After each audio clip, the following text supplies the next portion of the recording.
Subscribe कीजिए हमारे लक्ष्य एकेडमी प्रयागराज चैनल को, बेल आइकन दबाइए सबसे पहले नोटिफिकेशन पाने के लिए। हम आपको जीएस की क्लास में पढ़ा रहे थे पॉलिटी, और पॉलिटी में हम आ चुके हैं भाग 3 में। भाग 3 में क्या लिखा है, क्या उल्लेख है? मौलिक अधिकारों का उल्लेख है।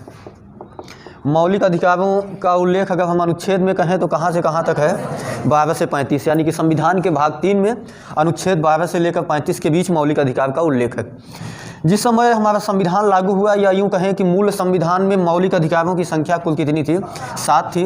वर्तमान में मौलिक अधिकारों की संख्या कितनी है? 6 है। कौन कौन है? पहला है समानता का अधिकार, समानता का अधिकार। दूसरा है स्वतंत्रता का अधिकार, स्वतंत्रता का अधिकार। तीसरा है शोषण के विरुद्ध अधिकार, शोषण के विरुद्ध अधिकार। चौथा है धार्मिक स्वतंत्रता का अधिकार। पांचवा है शिक्षा एवं संस्कृति का अधिकार, संस्कृति का अधिकार। और छठवां है नहीं, संपत्ति अब कहाँ रहेगा? संवैधानिक उपचारों का अधिकार, संवैधानिक उपचारों का अधिकार। हाँ, जो आप लोग बोल रहे हैं वही था। कौन सा? संपत्ति का अधिकार था, और संविधान के अनुच्छेद किस में था? अनुच्छेद 31 में था। अब ये इसे हटा दिया गया है, इसीलिए संख्या 7 से कितनी हो गई है? 6 हो गई है। अनुच्छेद कहाँ से स्टार्ट हो रहा है? 12 से। तो अनुच्छेद 12 में क्या किया गया है? राज्य की परिभाषा दी गई। किसकी परिभाषा दी गई है? राज्य की परिभाषा दी गई है। अनुच्छेद 13 में कहें सीधे सीधे तो विधि की परिभाषा दी गई। क्या कह सकते हैं? विधि की परिभाषा दी गई है। उसके बाद फिर अगर हम मौलिक अधिकारों की बात करें तो मौलिक अधिकार, पहला मौलिक अधिकार स्टार्ट होता है अनुच्छेद 14 से। कहाँ से? अनुच्छेद 14 से लेकर 18 तक कौन सा अधिकार है? समानता का अधिकार है। समानता का अधिकार दिया गया है। तो हमने आपको अनुच्छेद 14 से 18 के बीच जो समानता का अधिकार दिया गया है, इसको हम पढ़ाना स्टार्ट कर दिए थे। तो आपको हमने अनुच्छेद 14 भी बता दिया था, अनुच्छेद 15 भी बता दिया था। अनुच्छेद 14 में क्या है? विधि के समक्ष समानता एवं विधियों का समान संरक्षण। क्या है? विधियों का समान संरक्षण है। और अनुच्छेद 15 में क्या है? अनुच्छेद 15 में कुल मिला के ये है कि राज्य भेदभाव नहीं करेगा। राज्य किसी के साथ भी धर्म के नाम पर, जाति के नाम पर, मूलवंश के नाम पर भेदभाव नहीं करेगा। ये बात अनुच्छेद 15 में है। हमने आपको यहाँ तक डिटेल में आपको कल बता दिया था। अनुच्छेद 15 में मैंने कहा था कितनी धाराएं हो गई हैं? कुल 6 धाराएं हो गई हैं, ये भी हमने बता दिया था। तो चलिए, जिनकी क्लास पहली है या जो कल नहीं थे, वो सब हेडिंग लगा लीजिए समानता का अधिकार, और उसके बाद हेडिंग लगाइए अनुच्छेद 16, समानता के अधिकार के अंतर्गत अनुच्छेद 16, क्योंकि मैंने 14 और 15 आपको बता दिया है। 14 और 15 बता दिए हैं। 14 एवं 15 बता दिया गया है। तो चलिए स्टार्ट करते हैं अनुच्छेद कहाँ से? 16 से। लेकिन याद ये रखना है कि अभी हम कौन सा अधिकार पढ़ा रहे हैं? समानता का। क्यों? क्योंकि 14 से 18 तक है। तो हमने आपको कौन सा अनुच्छेद कंप्लीट कर दिया? 14 बता दिया है, और कौन सा? 15। अब कौन सा बताना है आपको? 16 अनुच्छेद बताना है। एक बात। दूसरी बात ये है कि अनुच्छेद 15 और 16 कुछ ऐसे अनुच्छेद हैं, या कि इनमें इन बातों का उल्लेख है जो आज हमारे भारत में एक बहस का मुद्दा भी बना हुआ है। बहस का क्या बना है? मुद्दा बना हुआ। कायदे से हम कहें तो अनुच्छेद 15 में जो ये कह दिया गया कि शैक्षणिक संस्थानों में, कहाँ पे? शैक्षणिक संस्थानों में प्रवेश के समय क्या दिया जाएगा? आरक्षण दिया जाएगा। किसको किसको आरक्षण मिलेगा? ओबीसी को मिलेगा, एससी को मिलेगा, और किसको मिलेगा? एसटी को मिलेगा। इसका उल्लेख कहाँ का है? अनुच्छेद 15 में। अब हम बात करते हैं अनुच्छेद 16। अनुच्छेद 16 में कुल 4 धाराएं हैं। कितनी धाराएं हैं? कुल 4 धाराएं हैं।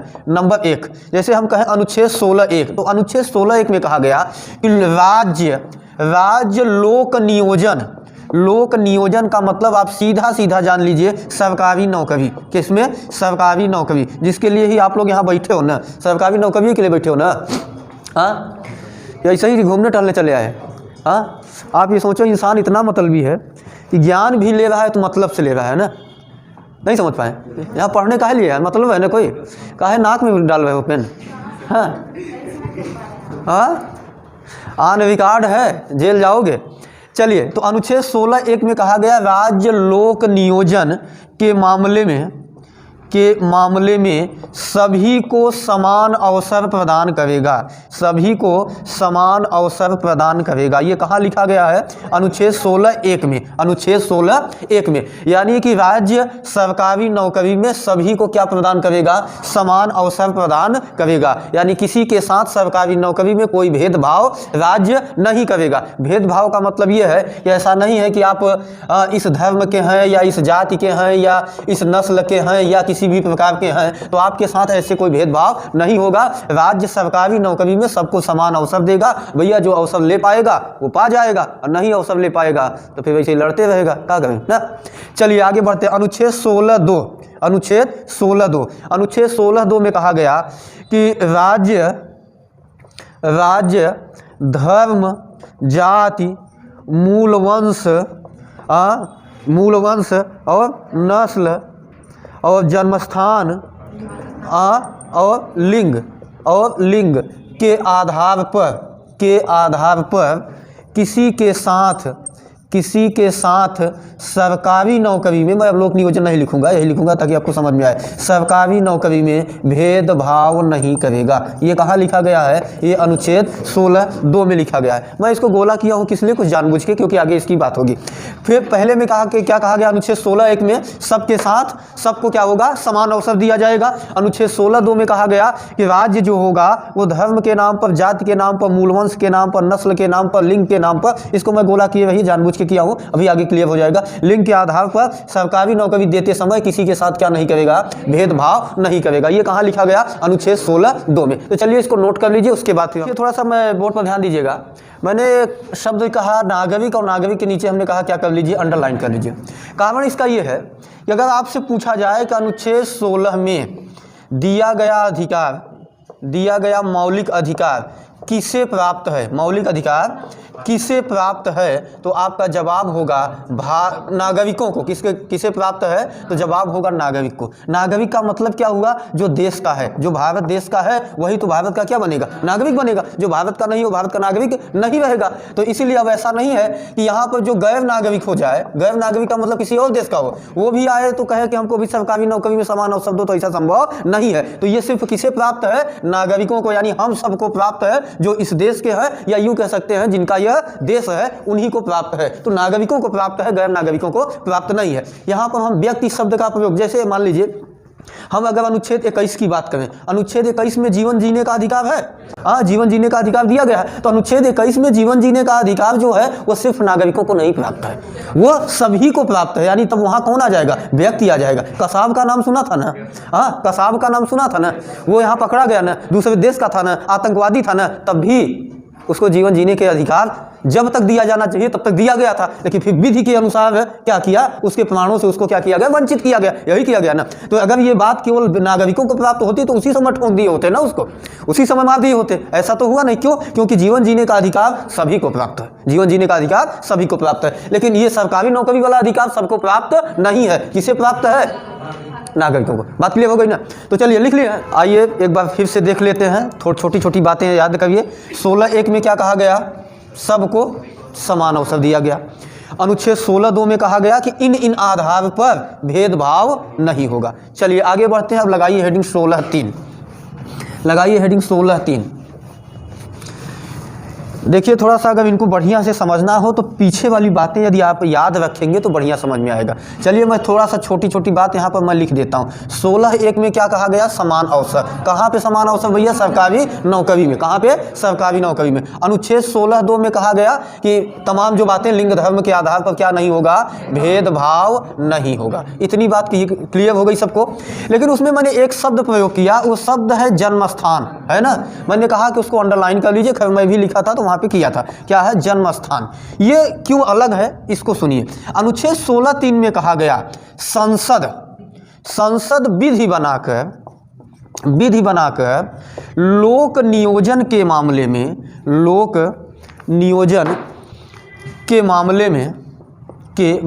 में जन्म स्थान के आधार पर, जन्म स्थान के आधार पर प्राथमिकता दे सकती है, प्राथमिकता दे सकती है। इसको समझिए। पहले कहा गया अनुच्छेद 16(2) में, उसमें ये शब्द यूज किया गया। कौन सा शब्द? जन्म स्थान। क्या क्या कहा गया? धर्म के आधार पर, जाति के आधार पर, लिंग के आधार पर, नस्ल के आधार पर और जन्म स्थान के आधार पर भेदभाव नहीं होगा। लेकिन फिर जब आगे बढ़ेंगे तो 16(3) कह रहा है कि भैया लिंग के आधार पर तो नहीं, जाति के आधार पर तो नहीं, धर्म के आधार पर तो नहीं, लेकिन जन्म स्थान के आधार पर अगर संसद चाहे तो एक कानून बनाकर उनको क्या कर सकती है? प्राथमिकता दे सकती है। इसको मैं एक उदाहरण से समझाता हूँ।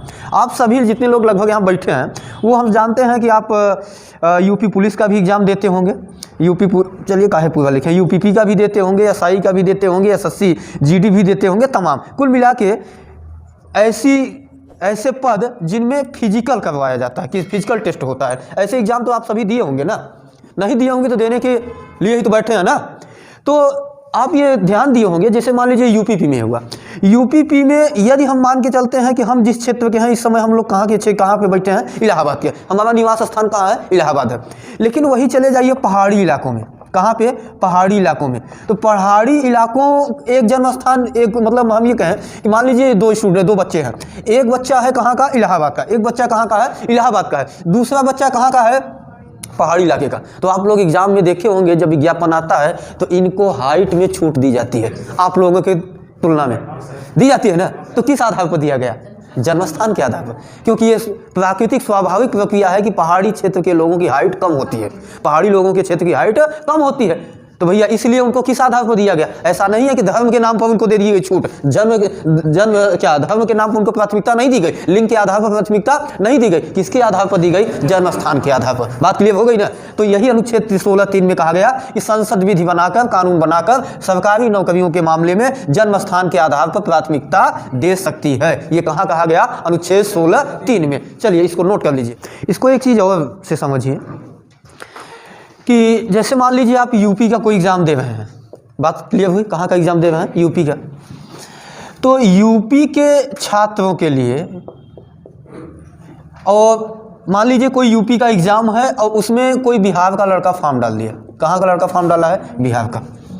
तो प्राथमिकता यूपी वाले को दी जाएगी कि बिहार वाले को? बिहार वाले को प्राथमिकता क्यों देगी भाई? यूपी वाले को दी जाएगी ना। इसीलिए तो कहा जाता है ना कि आप कहीं जाते हैं तो वहाँ की जनरल फाइटिंग की जाती है ना, क्योंकि आपका जन्म स्थान यहाँ है तो हमें पहले प्राथमिकता मिलेगी ना। तो ये कहाँ कौन अनुच्छेद दे पा रहा है? अनुच्छेद 16(3) दिए। बात क्लियर हो पा रही ना? पहाड़ी लोगों को क्यों मिल पा रहा है? अनुच्छेद 16(3) की वजह से मिल पा रहा है। क्लियर हो गई बातें सबको ना? तो चलिए अब आगे बढ़ते हैं। लगाइए, लिख लिए हैं, कंप्लीट हो गया। हाँ, अब लगाइए हेडिंग अनुच्छेद 16(4). अनुच्छेद 16(4) 16(1) कह रहा है कि सरकारी नौकरी में भैया हम सबको समान अवसर देंगे। बात क्लियर? फिर 16(2) और क्लियर कर रहा है कि भैया धर्म के नाम पर, जाति के नाम पर, नस्ल के नाम पर, लिंग के नाम पर, जन्मस्थान के नाम पर कोई भेदभाव नहीं होगा। फिर आगे बढ़े तो 16(3) कह रहा है कि भैया जन्मस्थान यानी निवास के आधार पर भेदभाव नहीं, लेकिन हाँ प्राथमिकता दी जा सकती। भेदभाव और प्राथमिकता में अंतर है ना? हाँ, तो भेदभाव की बात नहीं किया, बल्कि किसका कह रहा कि प्राथमिकता के आधार पर हम प्राथमिकता उनको दे सकते हैं। किसके आधार पर? जन्मस्थान यानी निवास के आधार पर। चलिए आगे बढ़ते हैं। 16(4) कह रहा है कि ऐसे लोग जो किसमें? सामाजिक एवं शैक्षणिक दृष्टिकोण से पिछड़े हैं। शैक्षणिक दृष्टिकोण से पिछड़े हैं, पहली बात। दृष्टिकोण से एक बात हो गई। दूसरी बात कह रहा है कि पिछड़े हैं, लेकिन इसके साथ साथ वो कौन होने चाहिए? वो अनुसूचित जाति या अनुसूचित जनजाति के लोग होने चाहिए। तीसरी शर्त ये कह रहा है कि अगर इनका सरकारी नौकरी में प्रतिनिधित्व कम है तो भैया ऐसे लोगों को राज्य क्या प्रदान कर सकता है? आरक्षण प्रदान कर सकता है। आरक्षण प्रदान कर सकता है। ये अनुच्छेद कहाँ किसमें कहा गया? अनुच्छेद 16(4) में कहा गया। क्या मैंने आपको ये कहा कि अनुच्छेद 16(4) बाद में जोड़ा गया? मैंने ऐसी बात कही? नहीं। तो इसका मतलब है कि अनुच्छेद 16(4) का उल्लेख कहाँ है? मूल संविधान में। और मूल संविधान हमारा लागू कब हो रहा है? 26 जनवरी 1950 को। कब लागू हो रहा है? 26 जनवरी 1950 को। जब पूरा संविधान 26 जनवरी 1950 को लागू हो रहा है तो इसका मतलब यह हुआ कि अनुच्छेद 16(4) भी तो कब से लागू हो गया? 26 जनवरी 1950 से। और 16/4 जब 26 जनवरी 1950 से संविधान के साथ साथ वह भी लागू है, तो उसमें जो SC और ST के आरक्षण की बात की गई है, तो इसका मतलब यह हुआ कि संविधान लागू होने के साथ साथ हमारे संविधान निर्माताओं ने अनुसूचित जाति एवं अनुसूचित जनजाति के लोगों के लिए आरक्षण की व्यवस्था की थी, आरक्षण की व्यवस्था की थी। ध्यान रखिएगा, मैं यहां OBC की बात अभी नहीं कर रहा हूं। अब यहां से आपको एक लंबे बहस के साथ आगे बढ़ना होगा, तब आपको पूरा का पूरा कॉन्सेप्ट समझ में आ जाएगा किसका, आरक्षण का। मैंने शुरुआत में ही कहा था कि यह सबसे सेंसिटिव मुद्दा हो चुका है इस समय, एक बात। दूसरी बात, कुछ लोग इसका विरोध करते हैं, कुछ लोग इसका समर्थन करते हैं। इसीलिए आपको भारत में 2 वर्ग बंटा नजर आता है, एक आरक्षण का समर्थन करने वाला और एक आरक्षण का विरोध करने वाला। तो हम ना भैया समर्थन वाले के साथ चलेंगे, ना हम भैया विरोध वाले के साथ चलेंगे। हम जो संविधान में वास्तविकता है उसकी बात करेंगे, और संविधान से यदि देश चल रहा है तो चलना चाहिए आरक्षण। हम कौन होते हैं सही गलत करने वाले? सारी चीजें यदि संविधान की मानी जा रही हैं तो फिर ये क्यों नहीं माना जा रहा? ऐसा भी तो नहीं है ना कि ये बाद में जोड़ा गया। हमारे संविधान निर्माताओं ने अनुच्छेद 16(4) में कहा, इस बात को उल्लेख किया कि क्या, कि ऐसे लोग जो सामाजिक एवं शैक्षणिक दृष्टिकोण से पिछड़े हुए हैं। अब आप ये बताइए, क्या अनुसूचित जाति एवं अनुसूचित जनजाति के लोग सामाजिक और शैक्षणिक दृष्टिकोण से पिछड़े नहीं है ना? एक बात। दूसरी बात कहा गया कि भैया सरकारी नौकरी में जिसका प्रतिनिधित्व तो कम है। अब मैं एक छोटा सा उदाहरण लेता हूं। एक जनजाति है हमारे भारत की जिसको कहा जाता है वनवासी, जिनका काम यही होता है कि शादी विवाह में दोना पतरी पहुंचाना। यही इनका मतलब प्राचीन काल से इनका यही पेशा चला रहा है। अब आप सोचो, आपके हर गांव में, हर क्षेत्र में 2-4 घर इनका मिल ही जाएगा, होगा ना? आपके गांव देश के अगल बगल आपके यहाँ जब शादी पड़ते हैं, विवाह पड़ते हैं, तो ये आके पत्तल उठाते हैं, दोना उठाते हैं, आपका खाया हुआ साफ करते हैं, यही तो काम कर रहे हैं। क्या इस समाज के लोगों का प्रतिनिधित्व तो सरकारी नौकरी में उतना है जितना इनकी जनसंख्या है? सोचिए आप ऐसा करिए कि भारत में जितने IAS हैं उनकी सूची निकाल लीजिए, उनकी लिस्ट निकाल लीजिए, और उसमें से ढूंढिए कि वनवासी समाज के लोग कितने IAS हैं। मिलेंगे आपको, मुश्किल से 2-4 मिल जाएंगे पूरे भारत में, यही होगा ना?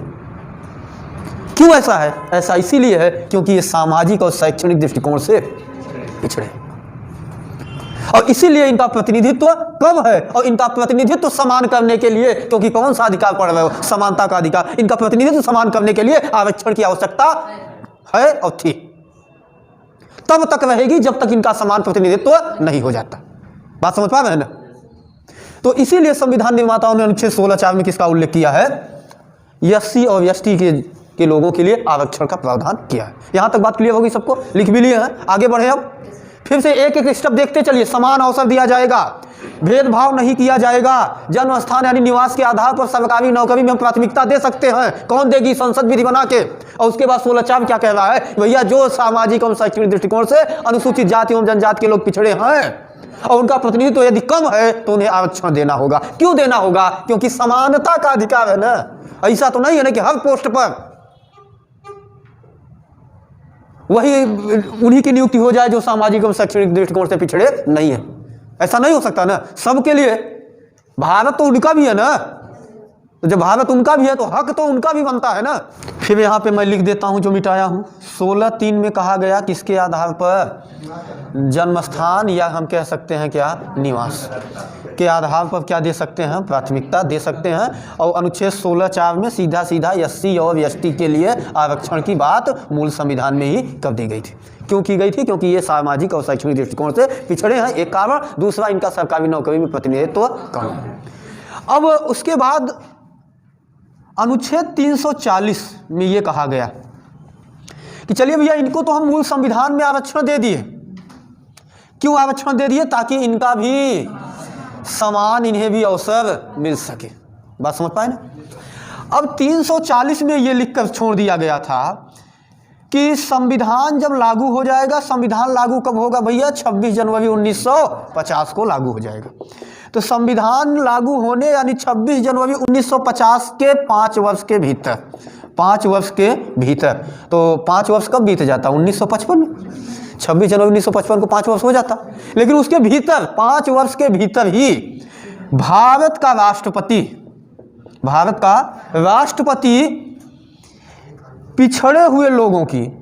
पिछड़े लोगों कौन किस आधार पर पिछड़ा हो, सामाजिक एवं शैक्षणिक आधार पर जो लोग पिछड़े हैं उनकी स्थिति जानने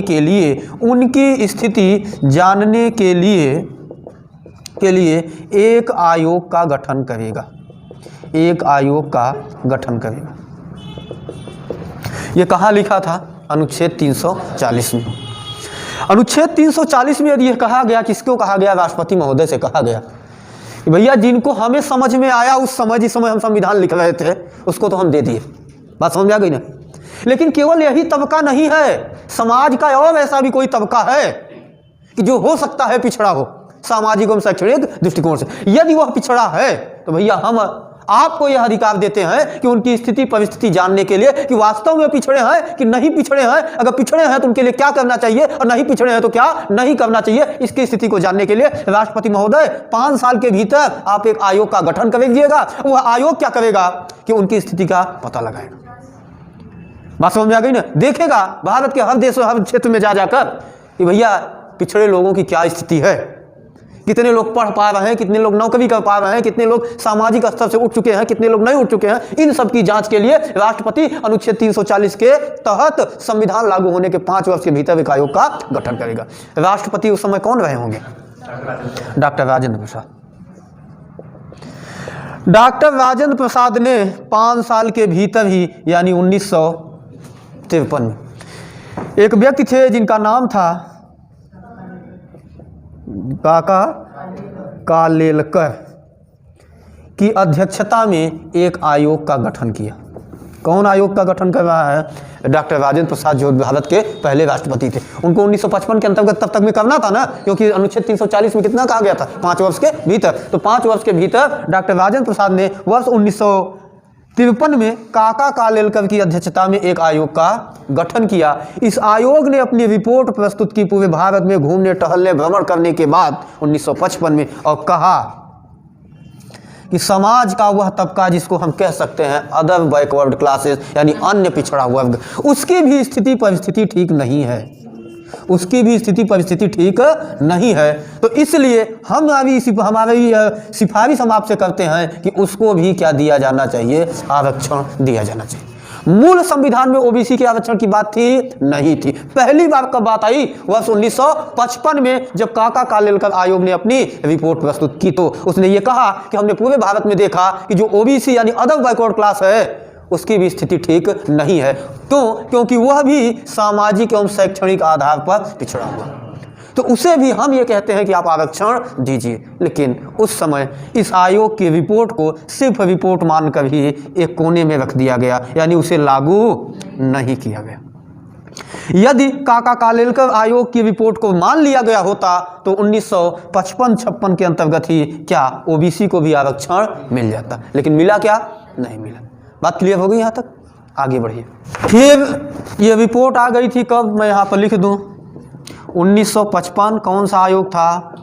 काका कालेलकर आयोग। क्या किसने रिपोर्ट दिया? ओबीसी को आरक्षण देना चाहिए, ओबीसी को आरक्षण देना होगा। क्यों देना होगा? क्योंकि वो भी पिछड़ा हुआ है। समय 55 से बीतते बीतते समय आया 1978। कब समय आया? 1978।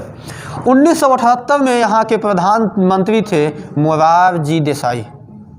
कौन थे? मोरारजी देसाई। इनको पहला गैर कांग्रेसी प्रधानमंत्री माना जाता है। यानी आज़ादी के बाद से पंडित नेहरू के बाद लाल बहादुर शास्त्री के बाद इंदिरा गांधी के बाद ही कुछ समय के लिए कौन प्रधानमंत्री बना? मोरारजी देसाई। मोरारजी देसाई ने अनुच्छेद 340 पर फिर से एक बार ध्यान दिया। क्या लिखा था? कि एक आयोग का गठन होना चाहिए और उनकी जांच के लिए, उनकी स्थिति को जानने के लिए जो सामाजिक एवं शैक्षणिक दृष्टिकोण से पिछड़े हैं। तो मोरारजी देसाई की सरकार में वर्ष 1978 में मंडल आयोग का, पूरा नाम इनका था बीपी मंडल। क्या नाम था? बीपी मंडल। बीपी मंडल की अध्यक्षता में एक आयोग का गठन किया गया जिसे ही कहा जाता है मंडल आयोग। क्या कहा जाता है? मंडल आयोग। इस मंडल आयोग ने अपनी रिपोर्ट प्रस्तुत किया वर्ष 1980 में, लेकिन जब रिपोर्ट प्रस्तुत किया तब तक मोरारजी देसाई की सरकार जा चुकी थी। सरकार थी उस समय इंदिरा गांधी की, और इंदिरा गांधी की सरकार में इंदिरा गांधी के समय में रिपोर्ट आई, किसकी समय में रिपोर्ट प्रस्तुत किया मंडल आयोग ने, और कहा कि भारत की यदि कुल पॉपुलेशन की बात किया जाए टोटल, तो उसमें सबसे ज्यादा जनसंख्या किसकी है? ओबीसी की।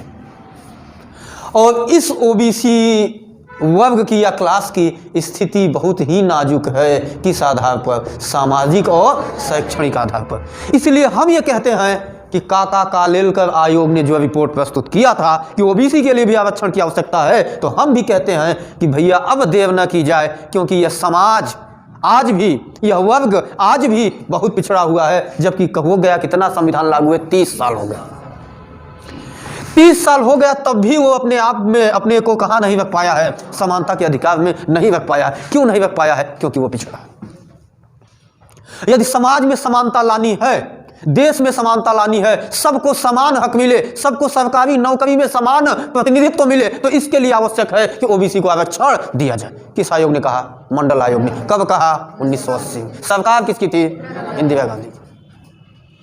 लेकिन उनकी बात या उनकी रिपोर्ट को इंदिरा गांधी की सरकार ने भी लागू नहीं किया। बात समझ में आ गई? दो कमीशन हो गए, एक कौन? काका कालेलकर, और दूसरा कौन? बीपी मंडल। फिर चलिए पढ़ा रही, ये भी रिपोर्ट पढ़ी रही और ये भी रिपोर्ट पढ़ी रही। समय आया वर्ष 1990। 1990 में देश के प्रधानमंत्री थे विश्वनाथ प्रताप सिंह। विश्वनाथ प्रताप सिंह प्रधानमंत्री थे।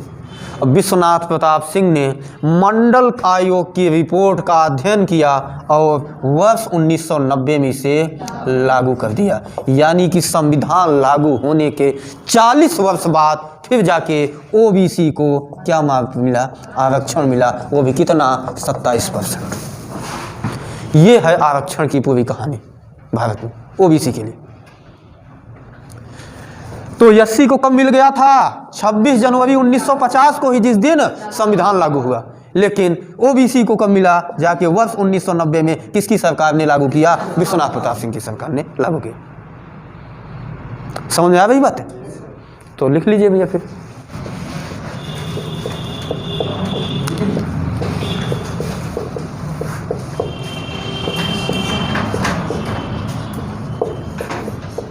ये एससी को कितना? 15%, एसटी को कितना? 7.5%, और ओबीसी को कितना? 27%। बस ये थी पूरी आरक्षण की कथा, अभी जो समाप्त नहीं हुई है। अभी आएगी कथा ईडब्ल्यूएस की भी। लागू हुआ ना ईडब्ल्यूएस? अनुच्छेद 15 में तो कल चर्चा हमने कर दिया था, लेकिन अभी अनुच्छेद 16 में इसकी चर्चा बाकी है। तो यहीं से हम इस क्लास को रोकते हैं।